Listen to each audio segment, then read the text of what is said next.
Gente, chegou a hora de falar dele, tá? Vygotsky, nosso um autor muito falado, muito comentado, porque tem contribuições fundamentais para o entendimento do processo de aprendizagem e de desenvolvimento.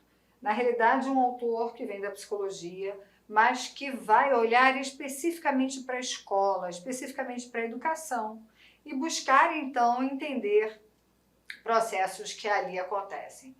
Na aula de hoje, nós vamos falar sobre a teoria dele, que é a teoria sócio-histórico-cultural, que é a teoria de Lev Vygotsky, e vamos focar naqueles assuntos que são mais importantes para os currículos, ou seja, aqueles que têm uma ressonância muito próxima, muito direta com a realidade das salas de aula, com aquilo que a gente encontra nos processos de aprendizagem das crianças, né? Então a gente vai explicar como é que Vygotsky pensa isso. Mas eu quero dizer para você uma outra coisa que não será abordada nessa aula, mas que eu acho super importante que você saiba. Quando a gente fala de inclusão hoje, né, muitos dos estudos sobre inclusão começaram também com esse autor. Ele foi olhar essas crianças que naquela época eram excluídas, né, iam para escolas especiais e tudo mais. E ele tem um livro que é muito importante, que se chama Tratado de Defectologia. Então, a gente não vai abordar essa temática nesta aula, porque nessa aula a gente não vai falar de educação especial, mas vai ligando as coisas e vai ampliando aí o seu repertório para você entender que os autores têm uma participação em diferentes temáticas, às vezes, na área da educação, ok? Então é isso, Lev Vygotsky, e vamos conhecer um pouquinho da história dele? Tá aí a foto dele. Gente, dizem que é fofoca, que na época dele ele era considerado lindíssimo, que as mulheres ficavam todas atrás de Vygotsky, porque ele era considerado muito bonito e muito galanteador. Olha, né? Imagina se Vygotsky estivesse vivo hoje. Aliás, se Vygotsky estivesse vivo ou se tivesse vivido mais tempo, a gente ia ficar bem doido, porque ele ia continuar produzindo. Eu fico imaginando quanta coisa a gente ia ter para estudar aqui, né? Mas olha só, ele nasceu em 1896 e morreu em 1934. Ou seja, morreu novo. Vocês podem ver que Vygotsky morreu com 38 anos de idade, né? Ele morreu muito cedo. Ele foi professor e foi um pesquisador também e foi contemporâneo de Piaget. Então, eles coincidentemente nascem no mesmo ano, só que Piaget vai morrer muito tempo depois. Piaget morreu na década de 80 e Vygotsky morreu na década de 30, né? Então ele viveu lá na Rússia quando morreu de tuberculose, né? Frio, tuberculose, pensa naquele cenário todo, né, da Rússia, naquela confusão, naquela ebulição toda política, né? Então ele construiu uma teoria tendo como base o desenvolvimento do indivíduo, mas olhando para essa questão de um processo que é sócio-histórico.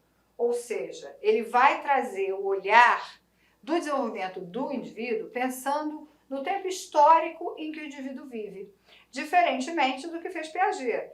Piaget estudou e tem um trabalho muito bacana em relação aos estágios de desenvolvimento, mas ele traz aquela ideia dos estágios de uma forma universal, porque ele vai falar muito dessa perspectiva biológica, né? Já Vygotsky vai olhar para o desenvolvimento, trazendo para a cena essa questão do processo sócio-histórico, dizendo para a gente que, por exemplo, o tempo histórico que a gente vive, o tempo histórico que eu vivi quando criança, marcou profundamente no meu desenvolvimento.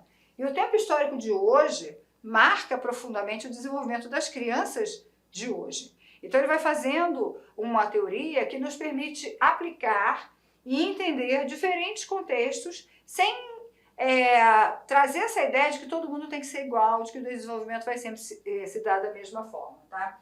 Nessa história desse processo sócio-histórico, ele vai enfatizar o papel da linguagem e da aprendizagem no desenvolvimento. E, portanto, essa teoria ela é considerada histórico-social. Porque ela vai trazer a história de cada tempo social, de cada sociedade, para impactar no desenvolvimento. A questão central, então, é a aquisição de conhecimentos pela interação do sujeito com o meio. Mas esse meio é um meio sócio-histórico. E no meio sócio-histórico, se tem alguma coisa que chama muito atenção, é a questão da cultura ou das práticas culturais. Então, essa teoria é uma teoria sócio-histórico-cultural do desenvolvimento das funções mentais superiores. Esse é o nome completo. E eu vou então falar desse nome para você. Você sabe que eu sempre digo para você, não adianta sair decorando, vamos entender. Porque quando a gente entende o nome, a gente já entende mais ou menos do que esse teórico vai falar para a gente, tá? Bom, é uma teoria sócio-histórico-cultural. O que significa essa expressão sócio-histórico-cultural? Significa o seguinte, nós temos contextos sociais que são diferentes. Então, por exemplo, o contexto do Rio de Janeiro é um, o contexto do Mato Grosso é outro, o contexto do Paraná é outro, amplamente falando. Mas a gente pode até falar, diminuir, né, de certos bairros, de determinadas localidades. Esse contexto social, ele muda muito em função também do tempo histórico. Então, se eu for pensar no bairro que eu moro hoje, o bairro que eu moro hoje, quando eu era criança, sequer existia como um bairro organizado. Era mato, mato, mato, mato, mato, não tinha mais nada ali. Hoje é um bairro estruturado. Então, olha só, o que mudou? O tempo histórico foi fazendo mudanças, inclusive naquele lugar, naquele grupo social que tinha ali. Quem morava onde eu moro hoje, era assim, tinham fazendas, então era outra perspectiva de vida. Hoje é uma perspectiva completamente urbana, completamente diferenciada, ok? Então isso vai dizendo pra gente o quanto essa questão histórica vai mudando o cenário. Mas eu dei um exemplo muito simples, vou dar um exemplo maior. Pensa o seguinte, o que mudou na sociedade de hoje, quando a gente compara com a sociedade de 30 anos atrás? Vamos colocar 30 anos atrás em termos de tempo histórico, nem é muita coisa, né? Olha, o que a gente tem como diferenças, né? Essas diferenças, elas estão presentes na nossa forma de ver o mundo, na nossa forma de, por exemplo, lazer, na nossa forma de nos relacionarmos com o outro, na nossa forma de entendermos conceitos como os de família, de respeitarmos diferenças e tudo mais. Não é isso? Por que isso mudou? Porque cada tempo histórico tem culturas. E por isso que é uma teoria sócio-histórico-cultural. Vygotsky vai prestar muita atenção na ideia das culturas, porque ele vai dizer que são justamente as culturas que nos fornecem esse primeiro cabedal de aprendizagens e de experiências que vão marcar o nosso processo de desenvolvimento. Então, a cultura tem um papel fundamental nessa teoria, mas não é aquela cultura, porque às vezes a gente fala cultura, né? E as pessoas entendem como se fosse cultura, aquela coisa assim ótima, maravilhosa, né? Porque a gente pensa da cultura europeia, dos grandes pintores. Não é isso que a gente está falando. A gente está falando de cultura como essa prática cotidiana. Então, cultura pode ser entendido como a música que eu ouço, isso é um aspecto cultural. O tipo de comida que eu como, isso é da minha cultura. Tanto é que vocês podem ver que em cada localidade você tem às vezes pratos típicos, né? Que algumas pessoas estranham e outras pessoas, as pessoas que são do lugar, gostam. Por exemplo, no norte do país você encontra aquela coisa que é buchada de bode. Eu não consigo nem me imaginar comendo uma buchada de bode. Começa que eu não como nem carne, que dirá comer uma buchada de bode, não aguento nem o cheiro. Mas olha como é que são essa questão das culturas, né? Então, cada localidade vai ter essas suas peculiaridades da cultura local. Por isso é que cultura é tão importante. Por isso que a cultura traz a marca do lugar onde a gente vive, do tempo histórico em que a gente vive. Isso traz um impacto direto no desenvolvimento das funções mentais superiores. O que é isso? O que é uma função mental superior? Função mental superior é diferente das funções que são básicas. Então, olha só, função mental significa que a gente tem uma atividade cerebral, tá? Que é diferente de outros animais. Então, não é que os animais não tenham funções mentais, eles têm. Mas as funções mentais deles são básicas. E se tem uma função mental que nos difere muito dos demais animais, é a questão da linguagem. A questão da linguagem, ou seja, da fala, né, é muito importante. Veja que eu não disse que é a questão da comunicação, porque os animais têm formas de comunicação, mas as formas de comunicação dele não estão organizadas dessa mesma forma nossa, que é essa forma simbólica, ou seja, letras são símbolos. Então, nós criamos um mundo que é extremamente simbólico, então a gente tem símbolos para explicar várias coisas, né? E nós criamos esse mundo porque temos funções mentais superiores. Então, a linguagem é uma delas, talvez a mais importante, mas não é a única.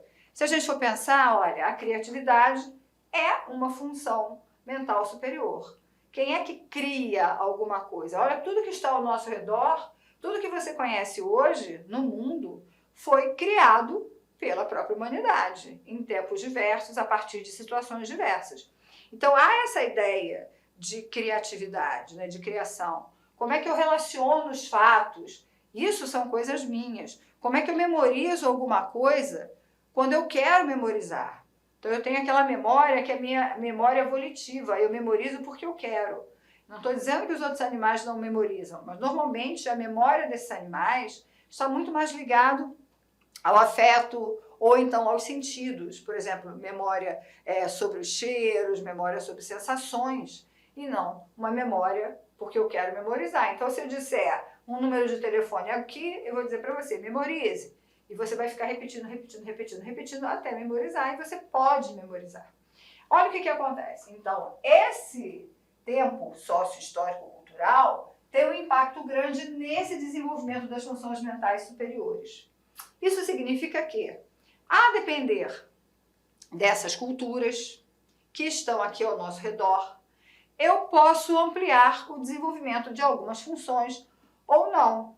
Eu tinha falado para vocês da memória, lembra? E agora eu vou retornar ela para usá-la como exemplo. Veja o seguinte, a gente fala assim, ó, eu falei, vai memorizar um telefone, mas aí eu vou fazer um teste que eu faço quando eu estou com os alunos ao vivo, mas você pode fazer aí do mesmo jeito, tá? Anota no papel aí, e faz de conta que eu vou te dar um tempo, você pausa o vídeo se for o caso, quantos números de telefone você sabe de cabeça.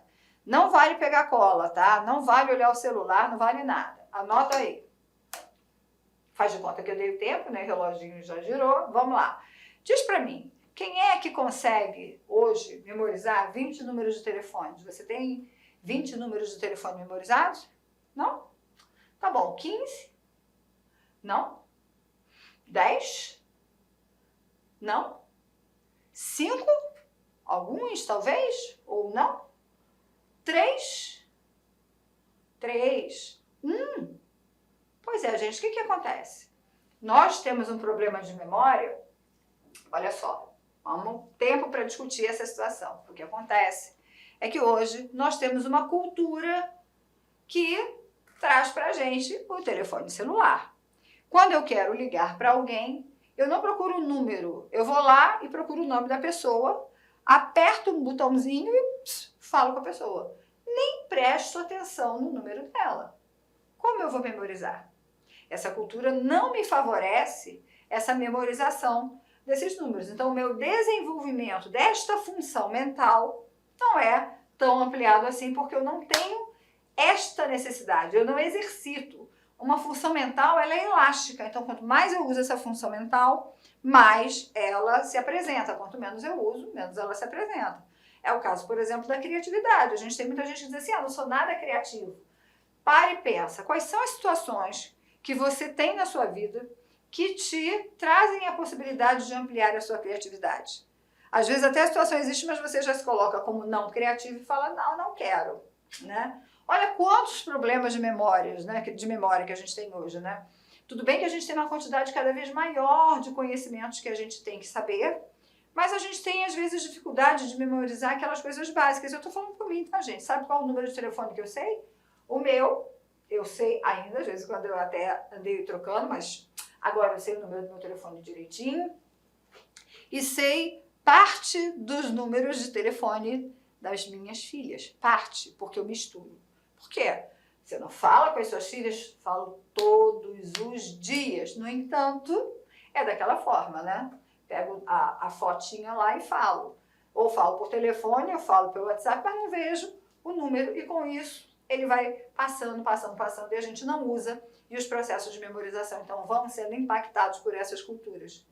Então, as pessoas são muito diferentes, a depender das culturas que estão ali no seu dia a dia, dessas culturas com as quais as pessoas interagem. E é isso, basicamente, que a teoria de Vygotsky diz. É lógico que tem muito mais coisa para estudar, isso é só uma visão mais ampla, para a gente entender da diferença, por exemplo, do que ele fala para o que Piaget fala. Porque Piaget vai olhar o desenvolvimento, mas vai desconsiderar esse aspecto da influência das culturas no desenvolvimento. Ele vai falar do meio, mas muito mais dessa questão do meio físico e do meio social, mas sem olhar para essa questão da cultura, foi a opção que ele fez. Mas Vygotsky vai marcar a questão do tempo histórico, talvez pela própria experiência dele, né?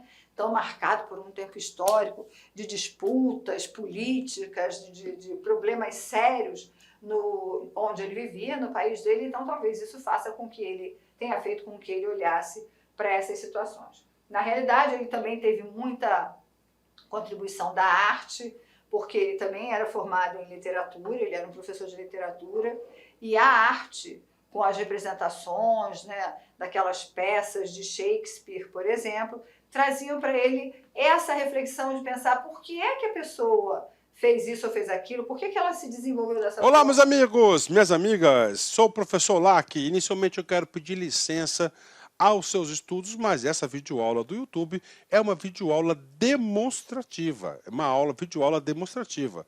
Para quê? Para que você conheça os nossos professores, para que você conheça os nossos cursos aqui da Lá Concurso. A Lá Concurso é uma empresa matogrossense, uma escola cuiabana, prepara você para concursos públicos aqui do estado do Mato Grosso e também do Brasil todo. Mas nós somos especialistas em concursos aqui do nosso querido estado do Mato Grosso. Até porque que nós somos uma empresa cuiabana.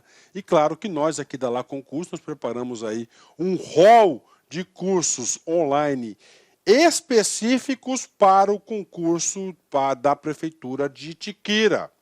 Específico, você vai encontrar somente aqui na Lá Concurso. E papo reto, garanto para você, se você estudar, né, com bastante dedicação, com determinação, cumprir todas as nossas orientações pedagógicas, garanto para você que você ficará muito competitivo para o concurso de Itiquira.